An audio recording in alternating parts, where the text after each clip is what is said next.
Lesson 11. Level B1, B1 plus. The conditionals. The third conditional. If I had focused on my hobby more when I was a kid. Story 1. Gisela, 73 years old, Germany.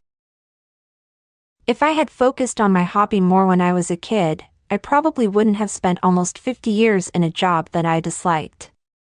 When I was 8 years old, I got interested in cars. My older brother Klaus was learning at trade school to be a car mechanic. If he hadn't let me watch what he was doing in our garage after school, I wouldn't have discovered my love for cars.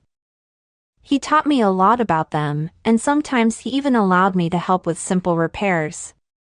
My parents, especially my father, weren't happy about my hobby.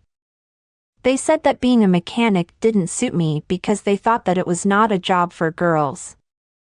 They forbade me to go into the garage and threw away all my magazines about cars. I was so mad at them. If they hadn't done it, I would have become a mechanic like my brother. I wouldn't have worked as a baker for so many years. Story 2. Chris, 42 years old, USA. Ever since I was 4 or 5 years old, I have enjoyed drawing and painting. Maybe if I had focused on that hobby more when I was a kid, I would have become a famous artist.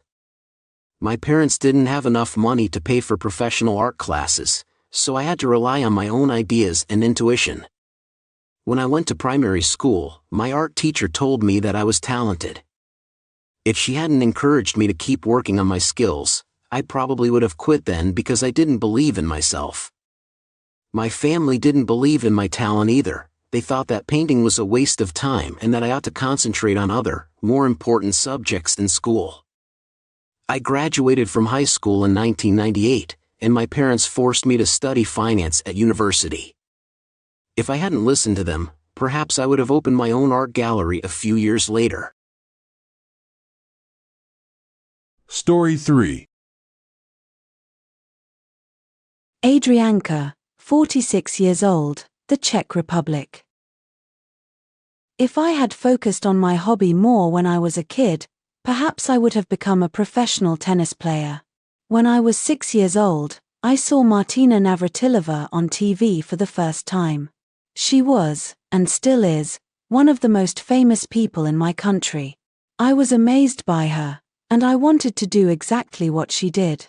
If I hadn't watched TV that day, I definitely wouldn't have discovered tennis at such a young age. My parents agreed to sign me up for tennis lessons when I was 8.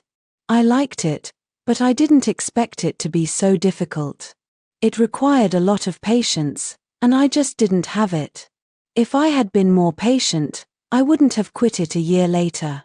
I even participated in a few competitions, but I never won anything. Maybe if I had won, I would have been more motivated to continue training. I think that I was too young to take it seriously. The end of Lesson 11.